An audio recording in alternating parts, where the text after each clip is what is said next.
Well, hello and welcome to this session of ExecuNet Masterclass.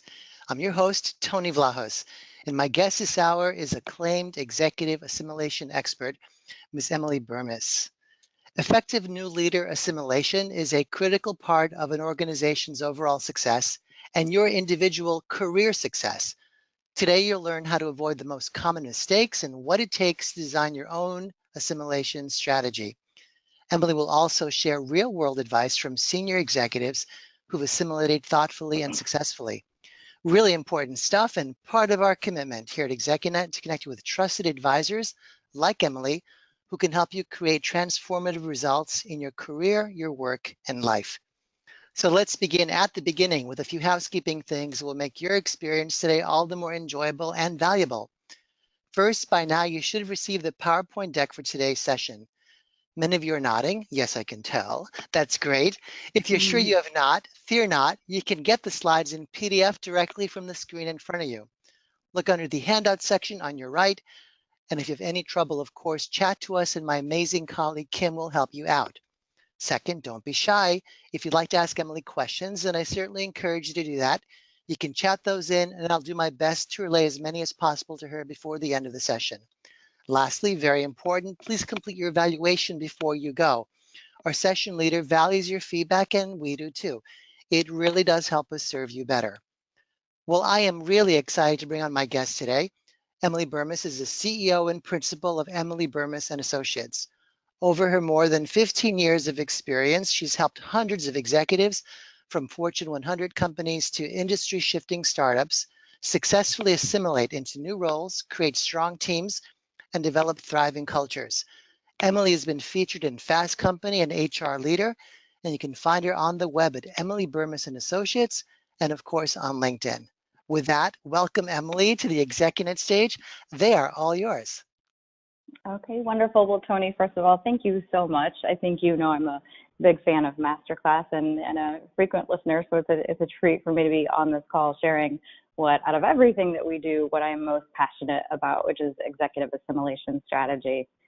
So hello to everyone on the call, most of whom I don't think I probably know, and congratulations, because I think if you're here, you probably either are new to role or you're anticipating having a new role soon. So what that tells me is you're doing something right, you're making those career advancements, and that's awesome. So what I know about supporting executives who are new to role is that, when they get the new role, the first feeling is always excitement at the possibility of potentially more money or more influence or more of an ability to do what they love. Perhaps they went to a larger, more prestigious organization. So, the first feeling is usually joy and excitement. And what I also know from supporting so many executives through these transitions is that at some point, fear does tend to creep in. So the fear can be of being in over your head or imposter syndrome or the fear of failing altogether, which would be, at minimum, kind of a black mark on the resume. At most, it could be career derailing. It could lead to some lost income. And so, what I want you to know is that if you've gone from excited to afraid already, it's fine. The fear is really, really normal. And if you look at the research, the people that tend to fear failure the most tend to be your highest performers. So if you're feeling intimidated or you feel at some point intimidated in your new role, you're probably an excellent company and you're probably going to do really well. But we have to acknowledge, of course, that, sometimes people do stumble when they take a new role, that they get off on the wrong foot, that they can't move their business agenda, and sometimes people get failed. And so what I want you to know is I'm going to give you everything I possibly can in our short 45 minutes to show you a comprehensive model on how to design a smart, strategic assimilation strategy so that you have the best chance of getting off and staying on the right foot in your new role. I'll also share with you and identify some of the early missteps I see executives make and tell you what to do instead. And I'll also give you some advice that's actually taken from my clients, especially for you today on this call. So lots to get through. So let's talk a little bit about the problem. So, and I'll tell a little bit of the story of how I even got into this line of work in a moment, but the problem that is really driving this work is this. About 50% of executives fail when they take a new role, and that failure usually happens in that first 18 months. Now, how we define fail can be they get fired, they flail, meaning they've been isolated from power, they can't move their business agenda forward, so they've got to take a different role elsewhere. Sometimes they just hate the role so much they quit. So there's lots of reasons why executives fail to be successful in the new role that they've put in. And that to me is a really high statistic. And it's that stat that actually drove a client of mine to design a program that might help drive that percentage down. So what's also interesting about that stat, with all the money that we're spending on coaching and especially recruiting and training, this stat really hasn't changed in the last 15 years. We've been seeing this, if anything, it's risen a little bit in the last 7. And so we have to really ask ourselves, why are executives failing at such a high rate? These are well-educated, well-seasoned, well-experienced people. So why should they be failing so much? What troubles me about this stat too is that if you think about the executive population, you've got the baby boomers that are still largely at the top. The baby boomer population is about 80 million people.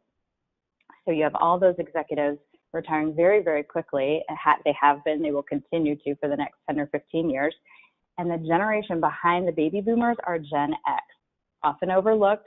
Not that we're bitter, but the Gen X, proud Gen X are here. The Gen X population is only 50 million people. So you have almost half the number of humans behind the people that have the most, positional power today. So there are simply fewer executive-ready people coming behind the baby boomers to fulfill those roles. Beyond that, we've got the millennials. They're a bigger generation. They're about 75 million, but they're very young relative to the baby boomers. So what we're seeing in corporations is that we've got this large group, this large population exiting very quickly, which is pulling these smaller generations, Gen X and millennials, up through the talent pipeline very, very quickly. So if you think about the traditional career trajectory for a baby boomer, it was very much slow and steady wins the race. It was a very even, 45-degree climb. If you look at the angle that Gen Xers are coming up through the organization, the angle is much, much steeper. So we and our millennial, folks behind us are assuming, roles that are higher in that organization, much earlier in our careers, with fewer cycles of learning, less relative maturity than, the folks that went before us. And so because we're getting, these better opportunities earlier, I think the opportunity for failure goes up too. And so to me, the statistic of, 40 to 50% failure because of the generational size differences, I think the stat's going to get worse before it gets better. So what's the real cost to the business? If you look at it just from a business standpoint, people smarter than I am have figured out it's about a 2x cost to the organization. So if you look at HBR, if you look at Hay Group, they're really assessing what's the economic impact here. And if you calculate both, the salary of that leader. So let's say, for example, they're earning $250 a year. If you look at the loss of productivity when they fail, the morale issues that causes, the cost of that turnover, the cost of, again, recruiting for the same role, the business results that inevitably stall through that churn, you're looking at about $500,000 cost to a firm, that's paying someone $250. So then again, if you think about these larger corporations that might have 100 officers at any given time, the cost of this is real and it's high to the corporation. What I also think is worth noting is that there's a real human cost to this too. If you pull executives on, did you feel prepared for this role? Did you feel you were fully supported in accepting this new role? By and large, executives are saying no. And so if they take that role and they're scared, but they put on their brave face, they do the best they can, and it doesn't go well, if they lose that job, particularly if they've moved their family across country, maybe their spouse had to get a new job too, they put their kids in schools, and then they lose this job that they disrupted their life for, the emotional cost, the stress on that family, the economic impact is huge. And so, I do this work both for corporations. I only work for corporations, but at the end of the day, it's really the cost and the impact of those families that I'm most concerned with. And so, for everyone on the call today, what I most want you to know is I want to give you as much as I can to prepare you to be successful, especially if you're going to work in organizations that don't necessarily provide someone like myself who's an expert in this stuff. So what drives our beliefs about assimilation? I don't have this on the slide deck, and I will get to what's on the deck in a moment. There's two things really that have driven, my experience with executive assimilation. I've spent the last 15 years doing probably thousands at this point, of executive assessments, meaning I'm taking someone that's in role, I'm analyzing how they're doing relative to the expectations, analyzing what's the gap there, and then how do we close that gap so that they're really adding as much value in that role as what was expected of them. And what I've learned through the course of doing all those is that often if an executive is not being really optimally successful in a role, it almost always goes back to something they did when they first took the role. Either they made a few small mistakes when they took the role, or they made one big mistake when they took the role, and people in the organization can't get past it. And so they get isolated from power, they can't get cooperation on their business agenda, they flail until they, get fired or leave. And so to me, I always felt like, gosh, if I just could work with this person earlier in the process instead of 18 months in when they've done all this damage or there's, all this noise around their assimilation, and just work with them at the beginning, I bet things would go better for them, and I bet it would go better for their team. The other thing that drove my beliefs about assimilation, I actually simply had a client that wanted me to drive down their fail rate, and I came up with an idea that I thought would work, and it has. So what's been interesting for me in the course of that project is for every executive we assimilate, I interview at least 10 folks about what's the right way to come into role, what are the best leaders, how do the best leaders handle it? We really interview everybody from the CEO of Fortune 100 companies down to directors. They're like, what do you hope your VP is not going to do, right, when she gets here? And so we have thousands of pages of data on what people broadly wish leaders would and wouldn't do when they take new roles. Most of these, just because of where we tend to work, most of these interviews have been in Fortune 500 companies, but also down to privately held tech companies. So we've got a tremendous database on what people think executives should do and not do. I've also personally run, 30, it's more than that now. I'm doing 5 this month, so I can't keep up with my deck, but I've assimilated 30 leaders through their first 6 to 12 months in role with, by the way, 100% success, which I'm really loving saying because I know at some point someone's going to fail, and I won't be able to say that anymore because we are dealing with humans here.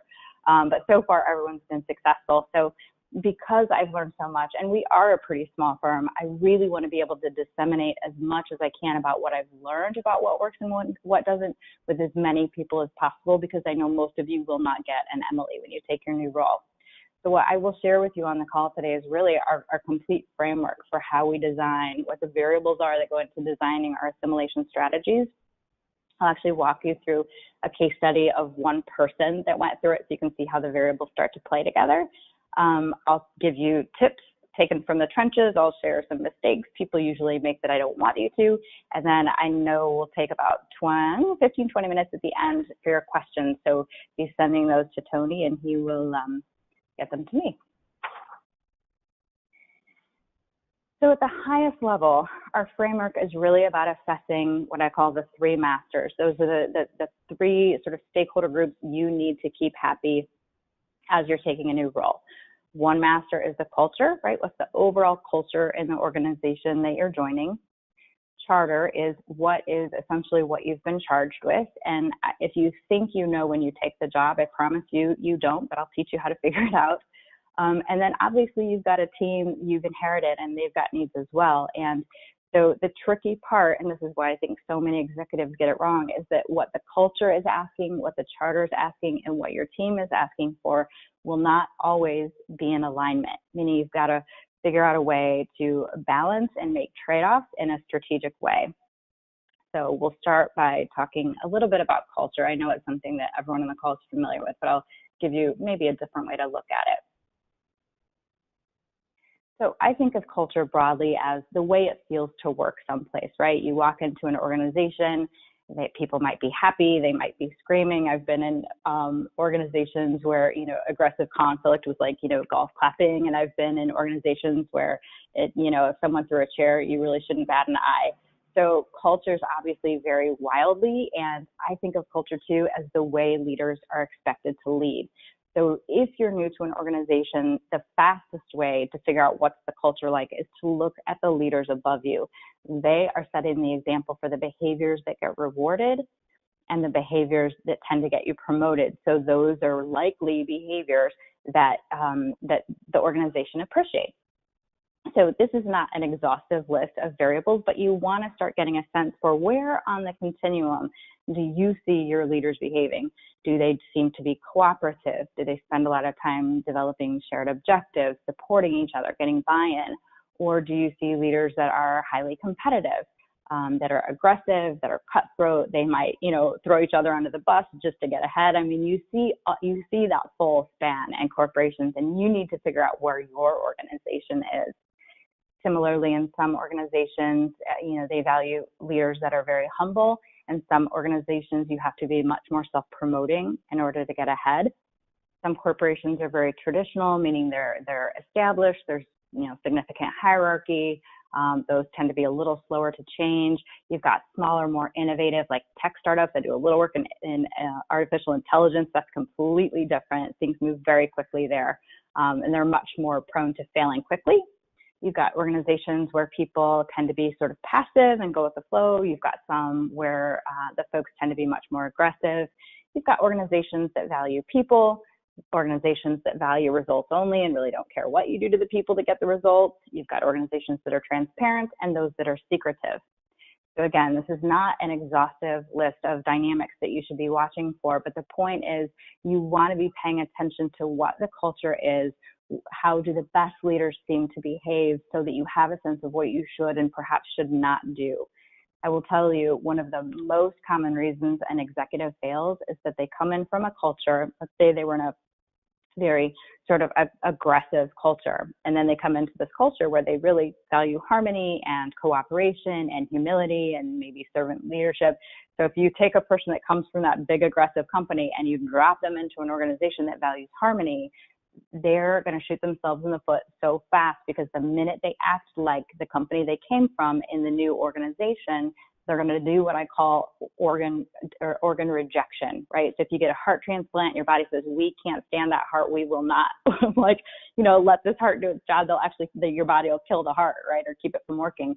Organizations work the same way. If you're so counterculture that people cannot accept you as being enough like them to sort of do business their way, they will isolate you from power. They will create a ton of noise about what you're doing, and they'll create resistance. And once you've created resistance in other people, meaning they're resisting you or your style, therefore they resist you and your good ideas, it's going to be really hard to get the cooperation and the team behind you to move the business agenda that you have. So to me, just being thoughtful about what kind of a culture you're in and trying to embody that.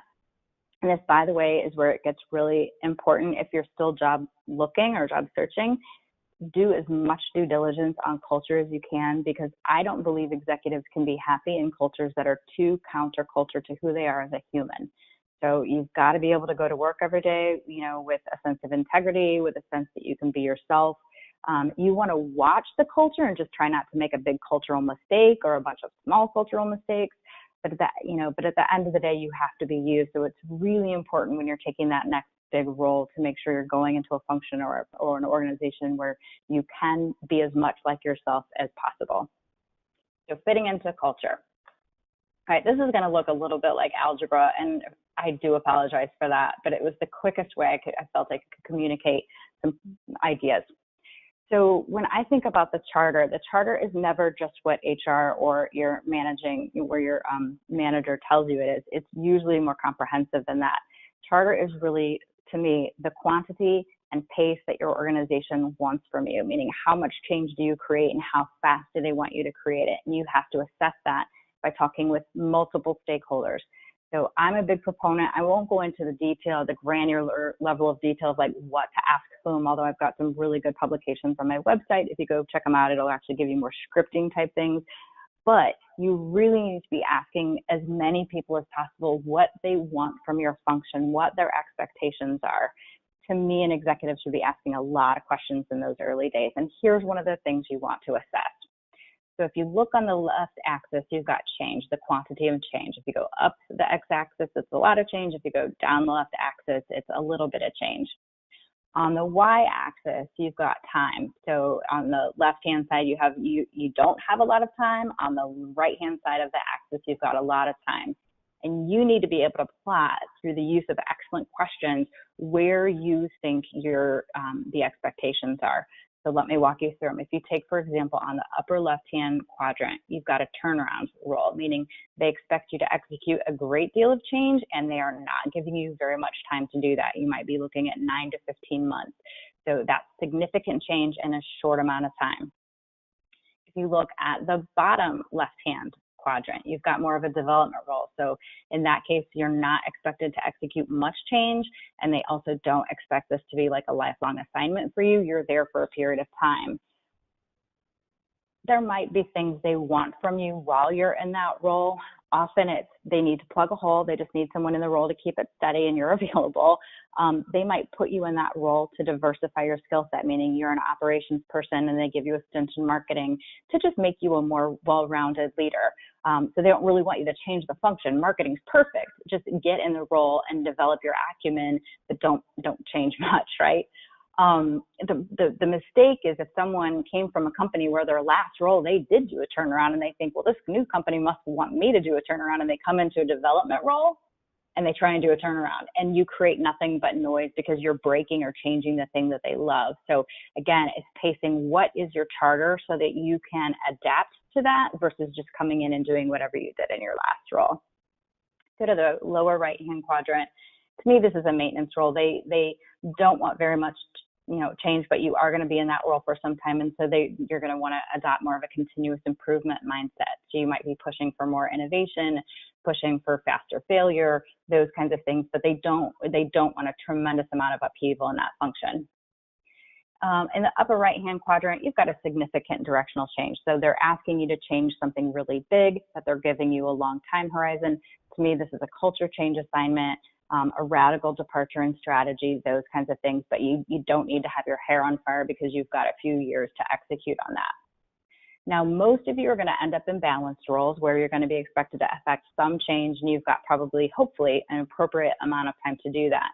But as you can assess this by, again, talk to your direct reports, talk to your internal customers, talk to your boss's peers, talk to your boss, talk to your upline boss, to get a sense of how people feel about your function, what they're desiring from you, and you'll have a much better idea of what your charter really is versus what they tell you when you first get hired. Then you're able to figure out, how do I pace change based on what is expected of me? If you can pace the change to what the expectations are, you'll create much less noise. You'll have a much better chance of being successful in this role. So we talked about how to calibrate into the culture that you're joining, how you calibrate your style to what the charter truly is versus what your style is. We'll talk about how to assess your team in a second. I'm thinking of one woman I remember when they put her in a role, and it was really just to develop executive presence. That's really all they wanted. They wanted to have a couple of years to just, develop in that way so that she could then go on to, doing other things. And she was a turnaround person. And I remember thinking, oh, she's going to feel like she's sitting on her hands for a year because they didn't want her to do much. And so, be careful of the role that you take. But, when you're in role, make sure that you're clear on how much change people want and how fast of an appetite they have for that. Okay, so when you take a new role, typically you will inherit a new team. Here's the quick and dirty on talent assessment. So again, with the algebra model on talent, and by talent, I mean the strength of your talent on that x-axis. So not very talented at the bottom, very talented at the top. Team morale is something people often forget to think about, but it's just as important as how talented your team is. So again, on the left-hand side of team morale on that y-axis, you've got low morale. On the right-hand side, you've got a team that's got very high morale. What you want to do is try and find the intersection of those two for your team, knowing they're not all going to fit in the same quadrant, but in general, most of them will fit in one of these quadrants. Let me walk you through how this affects the change and how we affect change moving forward. If you, let's say on the upper left-hand quadrant, you've got, again, a very high talented team. So they've got the skills, they've got the experience, they've got the brains, they've got the work ethic, but they're very low on the morale scale. Chances are in this case, they came off of a bad leader. So they might be a really good team, but someone, made it difficult for them to feel good about going to work, or something really bad happened. So in this case, if you have time, if your charter allows, you want to address those morale issues first. Make work easier, make it lighter, make it more pleasant, focus on positivity, remove unnecessary work, do those kinds of things to help get their morale up before you ask them to embrace more change. They'll be more able to embrace change if their morale is higher, so work on that first if you have time.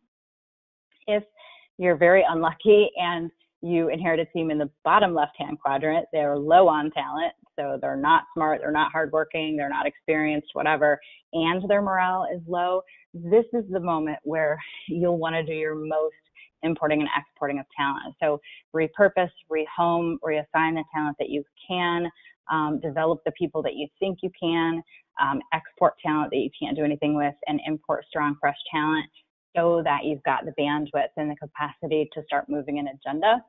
These are difficult assignments. Most of us don't like, getting rid of people, and it's never the first place you want to start. But in this case, if you've got a charter that, expects you to execute change pretty quickly, you can't do it with a team that lacks talent and has low morale. If in the bottom right-hand quadrant, you have a team that has high morale, but they're not as talented or developed as you want, if your charter allows, develop them. If your charter does not allow that, you'll have to do something different. But if you have time, go ahead and develop them and try and build them into the team that you need, and then import talent where you can, so that whole group, the skill level in the whole group, will go up in time for you to be able to execute the change that's required. If you are lucky enough to be the leader in the upper right-hand quadrant where they're talented and they have high morale, it's good news. You can do a lot with a team like this. They don't need rebuilding. You don't have to do a lot of import-export. You just need to get them bought into a new vision, help them, participate in developing that new vision, and then they're going to be rearing to go, which is super exciting. Those assignments don't come along very often, but if you get one, have fun. So for most of you, you're going to inherit something in the middle, right? You're going to have to balance the morale and the development to meet the charter. But again, the charter or the team and what you do with the team really has to be influenced by what's your charter. So I'll give you an example in a moment of how these three things all come together. So this case study, this is my favorite case study. Primarily for two reasons. One, this was my first opportunity to assimilate a new executive, and so that was very exciting for me.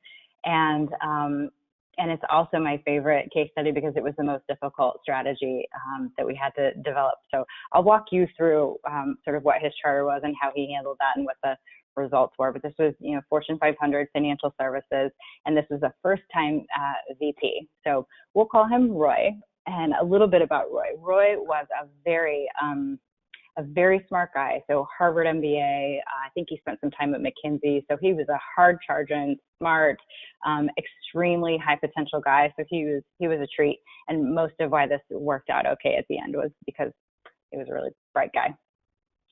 So here's the problem as we assessed it. So Roy was charged with a complete turnaround of a business unit that was both failing and was known to be highly change resistant, which makes a turnaround uniquely difficult. And it wasn't just the function that was change resistant. I'd say the company in general was change resistant. So, creating a turnaround in an environment like that is challenging, to say the least. So to make matters worse, 3 predecessors before him had been charged with the exact same thing, and they all failed. Meaning his team, and it was the same team that went through all of this, his team was so in a state of flux and failure for so long, they were just very demoralized, they were skeptical, they were change weary.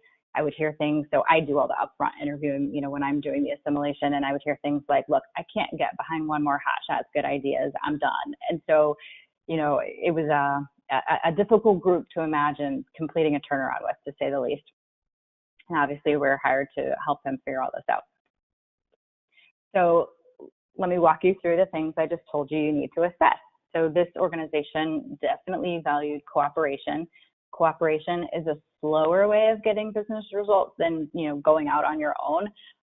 So the culture would say you've got to be collaborative and thoughtful about how you create change. The organization definitely valued humility.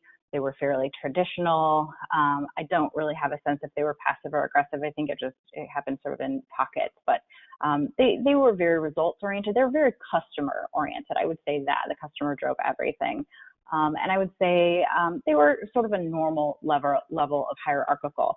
So a lot of these cultural dynamics would point toward a slow and steady wins the race kind of an approach. which is interesting, given what the charter was. So the charter, again, was a turnaround. So again, a great deal of change in a short amount of time. So we're talking months, not years, to do this. So you can see where the culture and the charter put him in between a rock and a hard place, essentially. The team assessment was pretty straightforward. He thought they were actually very talented, and in the end, we found they were. But obviously, they were completely demoralized. So there wasn't really a way to immediately get them to, start getting behind another set of ideas for change. So again, the culture and the team would say go slow, but the charter says go fast. So what do you do?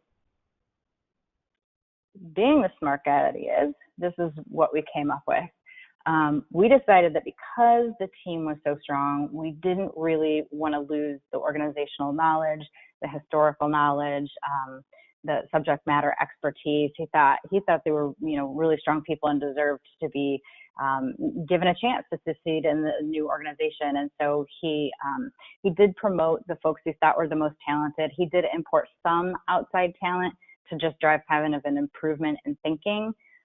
He also created more rigor and process-oriented thinking. So he gave them more role clarity, helped to get them really focused on data-driven decision-making, and those kinds of things.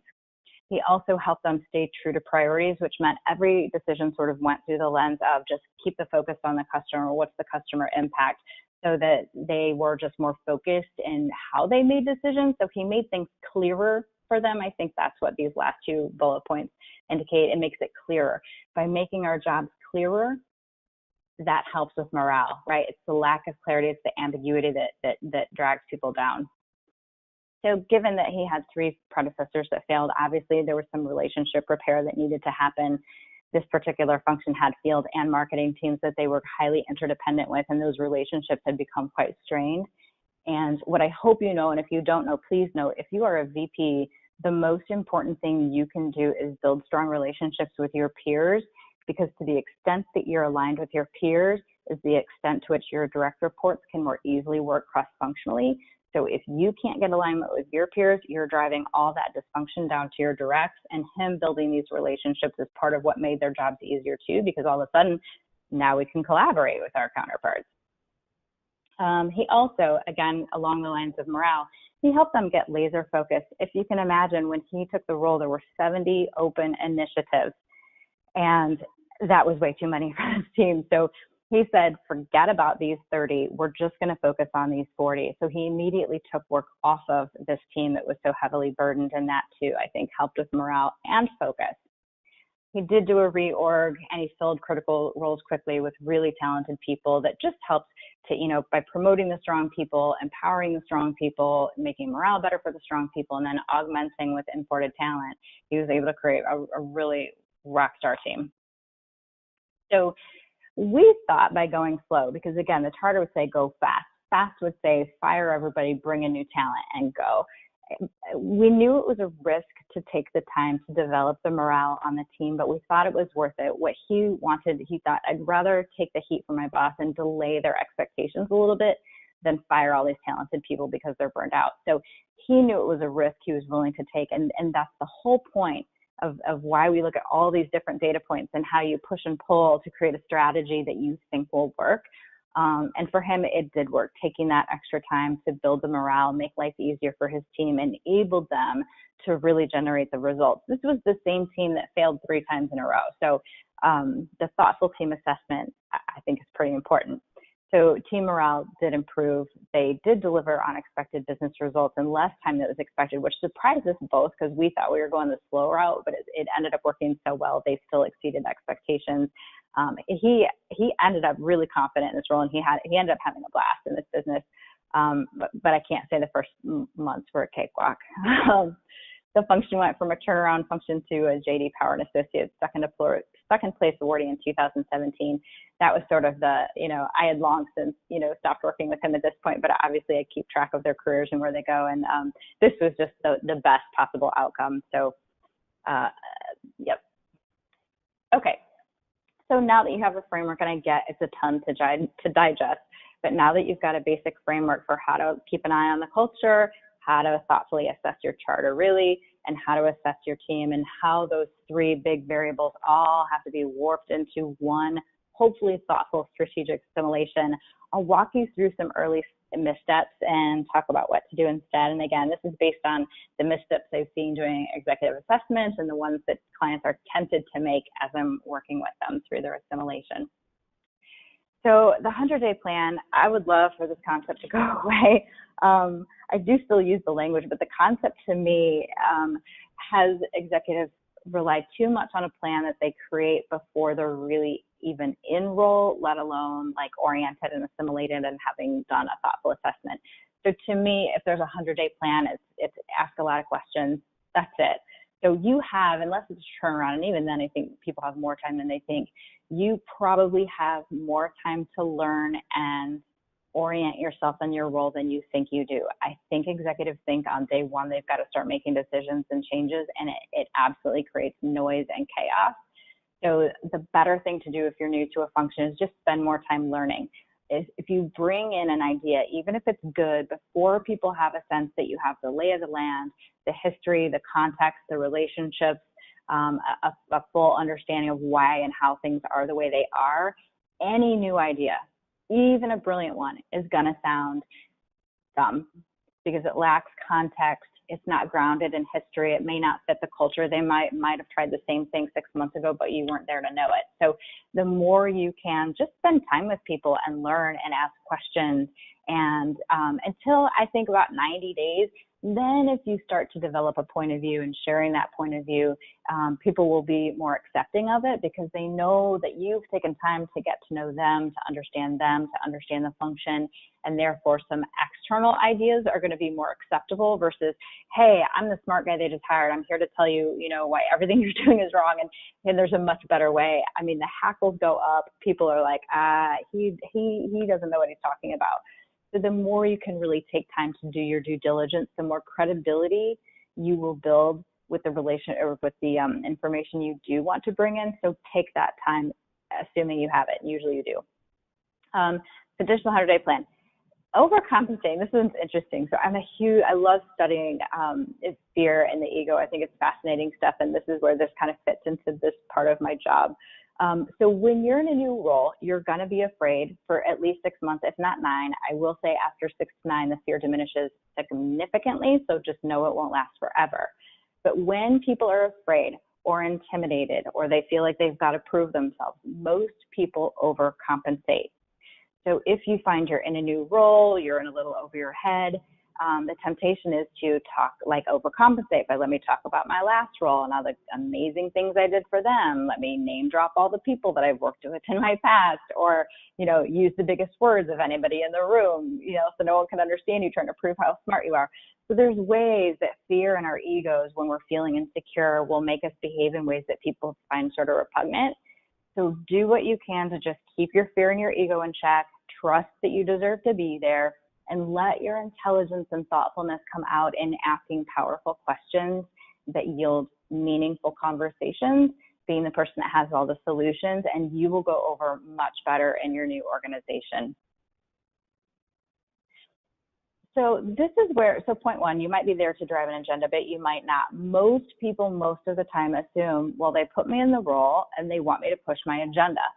That's why you spend time assessing your comprehensive charter by talking with multiple stakeholders so that you get a sense of how much do they really want you driving an agenda. They might want you to stabilize a function. They might want you to work on your own skills. They might want you to just apply small pressure to get it to continually improve. But that doesn't necessarily mean that's your agenda. So it pays off, I think, tremendously to spend more time asking questions so that they're telling you how much of an agenda you want to drive, or they want you to drive.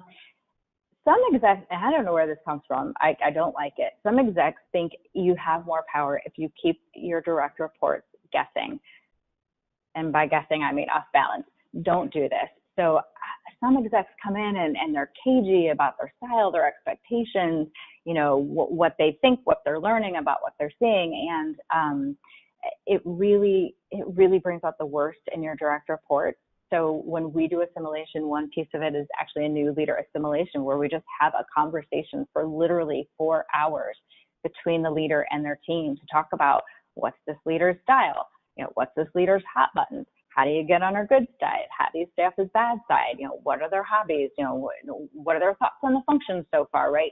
Just so that the direct reports can go from staring up at the new leader, trying to read the tea leaves and figure out what do they want and what's going to change. And we just have that conversation so that the clarity about, oh, what's the new normal going to look like? Okay, I get it. I can work with the style. So the more you answer those questions early on, the more your direct reports go from staring at you, trying to figure out, how to read your mind, and they put their awareness and attention back on actually executing on your business agenda. So the more quickly you can gain that intimacy with your team, really get to know each other, really get clear around roles, responsibilities, communication, handoffs, that kind of thing, the faster your team will be productive, which is what you need to execute on business results. So bring it all out into the light of day and they'll do better. Holding on to bad news. I'm sure everyone knows this, but I think there is a temptation when you're new to a role to hide grim facts. So when you take a new role, something might go wrong because you made a mistake, because someone on your team made a mistake, your predecessor did something that's just now coming back to roost. And the temptation when you're new and to look really good and really competent is to hide anything that's not going well. But here's what we know. People respond very well to transparency and vulnerability. So if something's not going well, if you go to your boss and you say, look, boss, this thing isn't going particularly well, this is what we're doing to try to solve it. Can I get your feedback? Can I get your input? Can I get your ideas? And also, just FYI, I don't want you to be caught off guard by this. Most bosses in that sense, because it's their job to make sure you're successful. So most leaders will say, oh my gosh, you're right, that's not going well. How do we fix this? And they'll lean in and cooperate with you to try and fix whatever's broken. If you hold that back and they find out later, or you tell them 2 weeks later, well, I've known about this for 2 weeks, but I didn't want to tell you, then you will not receive that much mercy. In fact, it can really inhibit your boss from trusting you fully in the future. So, sometimes when you bring forth grim facts, bad things happen. I'm not going to pretend that it doesn't, but statistically, you're safer bringing it forward than hiding it. So those are the mistakes I see people make primarily out of fear. Fear, we don't do our best or most critical or most creative thinking when we're afraid. That's why battling your nerves and your fear is such a big part of taking these new roles. But to help you further, I've got some advice, and this is straight from the folks that I've assimilated. And these are things that they just learned, right, through the process of coaching and trying things and what worked and what didn't. And this one's one of my favorite. You're not alone. So if you take the next big role, and I promise you will feel very much alone. You will probably feel like the weight of the world is on your shoulders. But the reality is you work in an organization with other human beings who are there to help you be successful. Your boss needs you to be successful. Let her or him help you.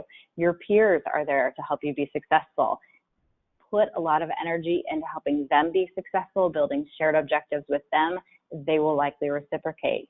Your team also needs you to be successful so that they're successful. So just know you have lots of smart, experienced people around you every day trying to help you make this go well.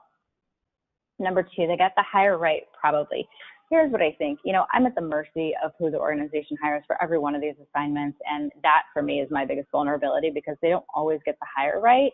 But here's the thing.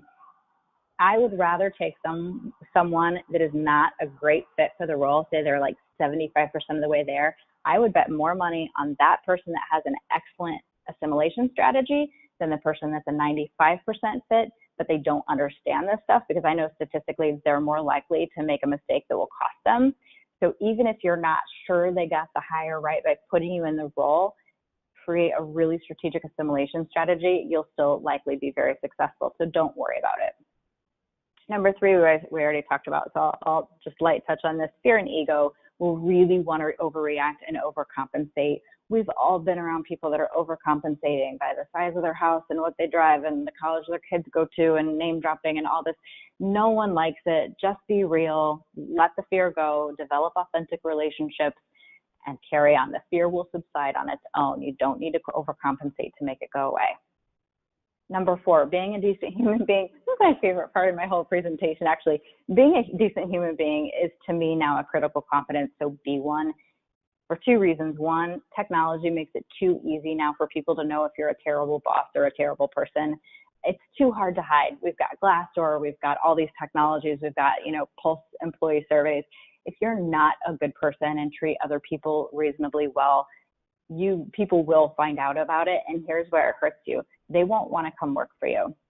And what we know empirically is that the best leaders who hold high standards, that are kind and fair and treat people, reasonably well, and they're the ones that everyone wants to go to work for. So, our case study, Roy, half of why he was successful was because he's an awesome people leader and people want to go work for him. So if you're an awesome person that people want, to come work for, you get your pick of the litter when it comes to talent. And in this talent economy, you cannot afford not to be someone people want to come work for. So be a decent human being. It makes it way easier to build the teams that will ultimately deliver the results you're responsible for. So those two, 4 and 5, I guess, go together. So again, tremendous amount of information in a short amount of time. But I talked fast so we could get through most of it with enough time for Q&A, because what's most important to me is what's important to you all and the situations that you're in. So Tony, if you want to open it up for questions, I'm game. Emily, thank you so much. And we do have some great questions from the class. So here's the first. Any advice you can offer to us about how to learn about the charter and culture of the organization before you accept the offer? Specifically, are there questions that you can be asking the hiring manager, people who work there? How do we get our heads around this stuff before we actually begin the formal assimilation process? Yeah, that's a great question. And I wish I had more access to people before jobs were taken. So, and again, go to my website. There's one article calling the questions you forgot to ask in your interview. It's on like the media page. It's not a part of the blog. This stuff's not on the blog. It's mostly the published pieces. So go read that. It gives you the questions. But here's at a high level. When you're going, through the hiring manager and, and that, the manager that may also be involved in your hiring process, to me, it comes down to asking the questions that may not be as polite as some of the questions that feel good to ask. So it's being willing to ask things. Because often people ask about, compensation and holidays, like it's such surface stuff, it doesn't matter. Right. Sure. If I was taking a new role, I would want to know things like, what have the last 3 leaders in this role gone on to do? Has anyone failed to be successful in this role? And if so, why? What are the best leaders in this company doing that maybe other people are not? What's a good way to get in trouble here, or what's a good way to get fired here? What are the attributes of your most successful leaders? What has this team that I'm inheriting been through? So I think people really shy back from the questions that will give them the information to know what they're really saying yes to when they take a role, because they're so focused on the important, right? Salary is important, benefits are important. I'm not saying it's not important, but that will not ultimately tell you how to be successful in this role, or if you even want this role. So in addition to those powerful questions, and don't be afraid of annoying people, because they want you to be making just as smart of a choice as they're trying to make, right? Because they're the ones, when the fail rate's 50%, they're the ones getting chewed at, right? Not you. So be willing to ask those more courageous questions. I'd also spend a lot of time making phone calls, stalking LinkedIn to see who knows who, so that you can get some intel on who your new boss is, and if they're a fair leader. I'd be on Glassdoor. I'd do all of it. I mean, taking a new role, given the level, of these roles, you've got to be as diligent as you can be. Mm-hmm. And Kim has chatted out the link to Emily's site, emilyburmis.com. And Emily, you can find those questions on your site, correct? Yeah, so if you go just to the media page, so there's a blog, but ignore the blog for this stuff. Go to the media page where the articles from like Fast Company, Talent Economy, HR Leader, like that's where more of the like, no, do this. I also push stuff out on LinkedIn pretty frequently, and this is the stuff that on LinkedIn and media I'm primarily talking about. The blog is a little more like everything that we do. So if this is your area of focus, just stick to the media page and connect with me on LinkedIn. And I'm always just giving advice too on LinkedIn, like, okay, pace of change, here's what you need to look at. So this topic area is really what I'm most passionate about. So terrific. Let's go on with some more questions. Connect and take it. Kim has chatted out a more refined link, so everyone check out what's happening in the right side of your screen and follow that link to get to those questions. So Emily, a lot of us, when we begin in a new organization, rather as leaders in an organization, we are connected with mentors, or there's an informal buddy network. In your experience, do external hires find these kinds of buddies helpful? Absolutely, absolutely. So if you're, and for me, anything your organization, it kills me when I'm in a client and they've got this huge package they could take and their arrogance has them say, oh, I don't need that, I'll be fine. Mm-hmm. Say yes to anything your organization will provide you. So some organizations will thoughtfully pair you with a mentor buddy. Some organizations will pair you with kind of an assimilation mentor or an onboarding buddy. Anything your organization allows you to do. But if they're not, strategic in that way, which, they aren't all, right? Go informally, try to find your own mentor, your own internal person, just somebody that maybe early on you click with. I believe early in your days, you should be spending a lot of time, and it doesn't sound productive, so it makes executives crazy to think of doing this. I think you should be having as many lunches, coffees, after dinner, whatever, with as many people as you can to start really building relationships with your peers, with your direct reports, whatever way feels, appropriate to you. Spend time with people just being humans together so that you start finding the people that, you start learning about people's networks and their experiences and their relationships so that you can start finding those people that seem to really be getting it right Yes. so that you have someone you can go to and say, now see, you handle that leader so well and she scares me to death. How do you get on her good side, right? You need that informal network. And so even when I'm assimilating an executive, and this is a 6 to 12 month process, I'm telling them to go repeat everything I'm doing. Like I do all the interviewing, I do the NLA. I tell them, go repeat it. Mm-hmm. Go repeat it. Go build relationships because, all of that investment in the first 6 months will pay off for you the entire time you're in that organization. So I think people are too task focused on doing the job and not focused enough on building the bonds that get the work done. Yes, that's great practical advice. We talked about the 100-day plan and we busted that myth a bit. Now let's talk about a scenario where your CEO is calendar driven. They've got a calendar driven view of assimilation. What's the smarter career move? Do you do what the CEO says or do you say, no, I don't really need to do it in 100 days? Or is there some elegant way to finesse that situation? Mm-hmm. Yeah, you may get some pushback on it. And yeah, so I think having managerial courage is really important. If Mhm. you are above it, at a VP level or up, I think having the wherewithal to give your honest point of view, and maybe you don't, maybe you try and build the plan to make them happy and do this other stuff as an augment. You're going to have to weigh your risk here. But if I were in that situation and my CEO, wanted me to, be creating significant change in less than 3 months and there wasn't a really good business case for it, I think I would share, look, in the past that sounds like a really, good approach. I know that's a really common approach. Here's another approach that I've seen work for others. And would you get behind me taking this approach? And most executives are going to get enough leash, to hang themselves. I'm not saying it'll hang you. I think it'll go well. Sure. But you have the right to push back on expectations. And I remember I had one leader, and I would say, talk to X number of people depending on the size of the role. This executive spent time with 400 individual people in the first 6 months. It was the slowest assimilation I've ever seen in my life, and even slower than I would have pushed for. I can't go on campus without hearing about her assimilation because people are so thrilled that she could come from such a different organization, a different function, build relationships with the 400 people in her down chain that they all knew her name, they all knew what she was about, they all knew what she wanted, that her organization was so aligned so fast, and therefore there was no stutter step, right? Once she got them, aligned with her and built those relationships, she got so much support, so much energy because they knew that she understood before she pushed for change. And so, that's on the slow side in my opinion, but it worked. So, but she had to have that managerial, courage to go to one of the toughest leaders in that company and say, with all due respect, I feel to have any credibility at all, I've got to do my due diligence. And Mhm. she was sort of given the grace to do that, and she was a home run. A good case study. So many new leaders, Emily, seem to be focused entirely on what they will do in the role, but not so much, if at all, on what they will not do. How important is it during the assimilation period to be clear about what you won't do, not just what you will do? Very.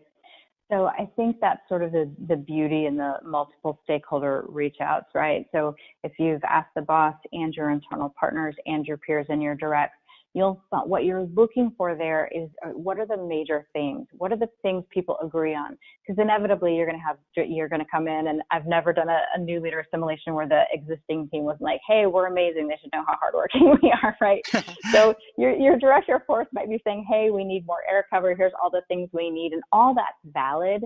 And they're not going to represent a holistic charter for you. It's when you talk to, 10 people, 15 people, 20 people, and ask them all the same set of questions. What's strong in the function? What's weak? What would you change? What's the team been through? What's the history? Just ask everyone the same set of questions, and you'll start to see themes emerge. And the themes usually boil down literally into 4 or 5 things that you're expected to accomplish.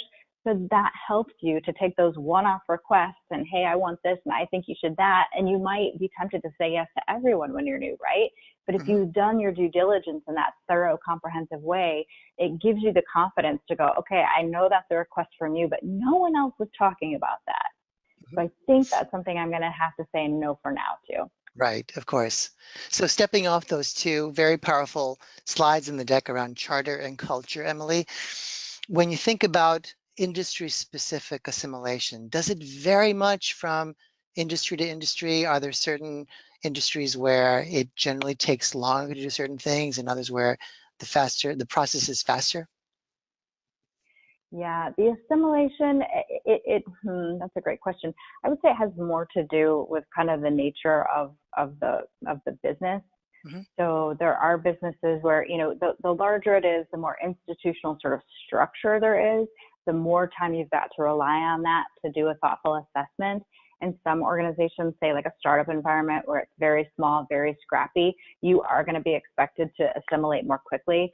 So to me, that means do all of the things that I'm asking you to do over that first 6 months. And you may have to start people might be asking you to be more decisive on issues more quickly because there isn't as much structure to compensate for someone that's new. So to me, the size of the organization, the nature of the work. So again, like in startups, things move more quickly. In more traditional, corporations, you've got more time. Certainly your boss's expectation plays a role in this as well. So this is why you've got to kind of get the lay of the land from a broad set of people and try and read that in order to design that strategy. So I wish there was an always or a never, no such thing, because all of these systems are filled with human beings, right? And so there's never an always. But I would say, yes, in some environments, you're going to be pressured, in a turnaround function or in a startup. You're going to be expected to have your feet on the ground more quickly, but that shouldn't mean you don't engage in any of these activities, because they all help you build relationships, build political, capital, build credibility, right? That you understand the business. So you just might have to do more doing on top of assimilating concurrently. Okay, one last question, then we'll wrap it up.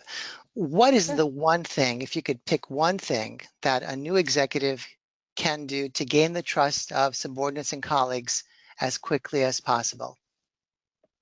100% be real. Be real. So Awesome answer. be real. I think there's a pressure when you take a new role to look like you have answers that you don't have yet, that you have learned something that you have not learned yet. To me, and I've taken new roles where I remember one role that I took, my oldest direct report had been in his role longer than I'd been alive. So it was like, oh my gosh, the pressure to look like you have it all together. And he reminded me every year on his birthday. So the pressure to look like you have it more figured out than you do, I think actually works against you, because people can usually kind of, they know you don't have the context, and it's hard to be really credible when you're pretending to know something and pretending to be decisive. And I think the leaders that have the most power are the ones that are willing to say, I don't have a point of view on that, but I will. Or I don't know that yet, but I'll figure it out. Or look, I'm still on the learning curve, but help me work through this. It doesn't, but I mean, if that was your only answer to everything, yes, you're going to have problems. But can you be real about the learning curve that you're on? I think most of the time, yes. And I think people prefer it, because then the subject matter experts around you can lean in and add value, which they like. Your boss will know, ooh, this person's really honest. Wow, I can really trust them, because only honest, confident people are willing to say, I don't have the answer to that yet. Really solid advice. Well, it brings us to the top of the hour. Emily, thank you so, so much for making time and sharing your insight. Thank you all, hundreds and hundreds of you who were tuning in today. You ask amazing questions as always, and I have the privilege of asking them as always. And of course, your attention and time are invaluable to me. If you want to connect with Emily, you can do it through us here at ExecuNet. You can also connect with her on LinkedIn and through the email address that she's showing us. With that, any final thoughts, Emily, before we officially wrap up today's masterclass session? No, just best wishes to everybody. I hope each of you is inspired by one piece of this and can go into a new role and just being the best possible leader you can for your people. It's such important work. Awesome. Thank you again, Emily. Thank you all, and I look forward to seeing you at the next masterclass. Bye for now.